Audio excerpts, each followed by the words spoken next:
J'avais 19 ans, j'étais passionné par l'évangile. Je vivais des choses avec Dieu, j'avais envie de parler de Dieu à tout le monde. Du coup, je donnais des Bibles à mes amis, je donnais mon témoignage.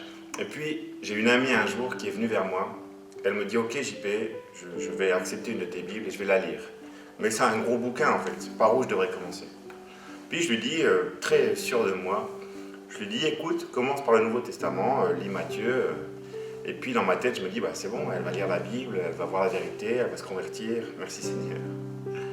Elle revient une semaine plus tard, furieuse, furieuse. Elle me dit, regarde JP ce que j'ai lu dans Matthieu. Je dis, qu'est-ce que tu as lu? Regarde ça, Matthieu 10, 34. Ne croyez pas, c'est Jésus qui parle. Ne croyez pas que je sois venu apporter la paix sur la terre. Je ne suis pas venu apporter la paix, mais l'épée. Elle me dit, comment Jésus peut dire ça? Comment Jésus dit qu'il n'est pas venu apporter la paix, mais l'épée? Et j'ai regardé ce texte et j'ai pas su quoi dire. Je suis resté bouche bée, elle est partie. Et c'est resté dans ma tête. Je fais, Seigneur, t'as vraiment dit ça? Pourquoi t'as dit ça? Et c'est resté, j'avais 19 ans à l'époque, j'en ai un peu plus maintenant. J'ai vu d'autres choses de la vie et je comprends ce texte. Et c'est ce texte que j'aimerais vous expliquer ce matin. Mais avant ça, j'aimerais juste mettre un contexte de la vie chrétienne. Tout d'abord, quand je me suis converti, Dieu m'a rempli d'une grande paix, une paix intérieure incroyable. Je sais où je vais quand je meurs. Je sais qui dirige ce monde. Et tout ça, ça me donne une paix incroyable. Si on lit les paroles de Jésus, peu avant qu'il meure, quand il parle à ses disciples, on va regarder en Jean 14, 27. Jésus dit, je vous laisse la paix, je vous donne ma paix, je ne vous donne pas comme le monde donne, que votre cœur ne se trouble point et ne s'alarme point. Le Jésus que je connais, c'est un Jésus qui donne une paix intérieure. Et ça, je voulais le rappeler avant qu'on donne ça. Tous ceux qui ont expérimenté Jésus en vérité connaissent cette paix intérieure incroyable. Deuxième point, c'est que le Jésus que je connais, le Jésus de la Bible, c'est aussi quelqu'un qui donne la paix dans une communauté. Il nous encourage à aimer, à nous aimer les uns les autres, à pardonner, à discuter. Je vais prendre un verset, mais il y en a beaucoup d'autres. On va lire Romains 12, verset 18. La Bible qui nous encourage en tant que chrétiens. S'il est possible, autant que cela dépend de vous, soyez en paix avec tous les hommes.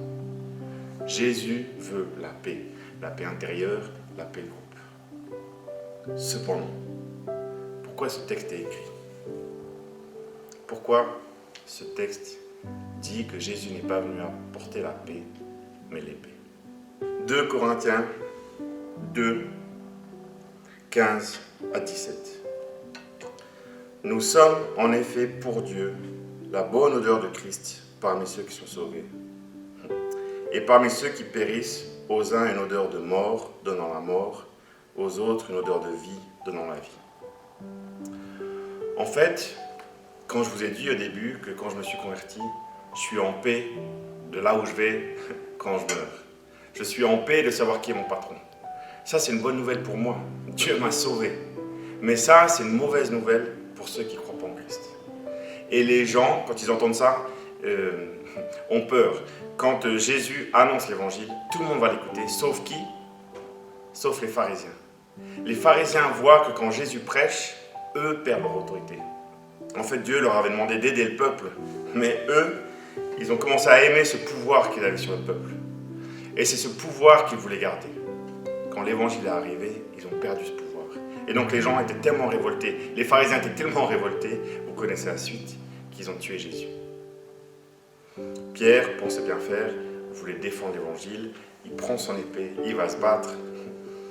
Vous connaissez l'histoire, il taille l'oreille du centenier et Jésus lui dit, Pierre, t'as rien compris en fait.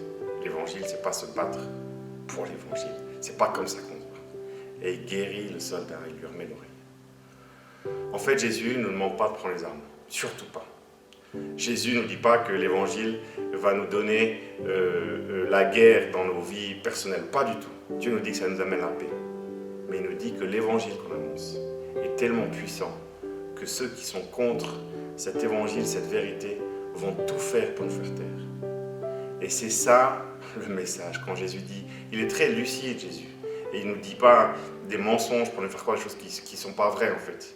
Il nous dit, ce message va vous libérer mais en même temps, des forces vont se battre contre vous pour vous faire taire. Mes frères, mes sœurs, ce matin, j'aimerais vous encourager. L'évangile qu'on a, il est puissant. Et beaucoup de gens essaient de vous faire taire.